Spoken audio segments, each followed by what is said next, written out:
I rise today in support of the underlying legislation, H.R. 5895, and urge adoption of my amendment to Division C of the bill, the Military Construction and Veterans Affairs Appropriations Act for fiscal year 2019.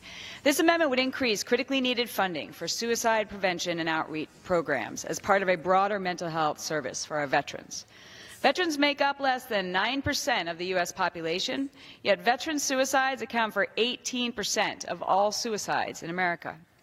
After adjusting for differences in age and sex, that puts the risk of suicide at 22% higher among veterans than for civilian adults. And the suicide rates for female veterans has risen more than 85% since 2001. This tragic trend is even more egregious in my home state of Arizona. According to a recent study by Arizona State University's for Violence Prevention and Community Safety, Arizona veterans are nearly 4 times more likely to take their own lives than non-veterans. This study shows that veterans in Arizona committed suicide at a rate of 55 per 100,000, compared to a rate of 14 per 100,000 for non-veterans in Arizona. In my home state, that means veterans are 391% more likely to commit suicide than non-veterans. 391%. Despite these stark and startling statistics, studies and data across the board consistently show that mental health services, and specifically suicide prevention for veterans populations, continue to go unmet.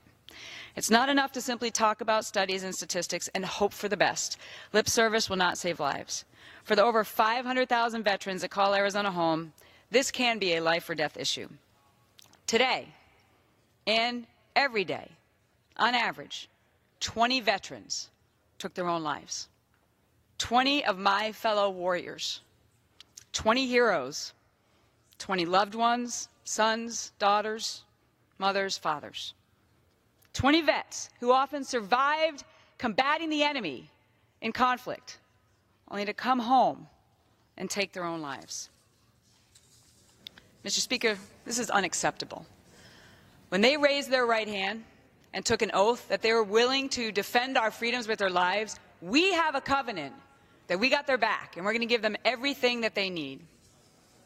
I urge my colleagues, please, to support my amendment, ensure funding for suicide prevention programs is increased, and we save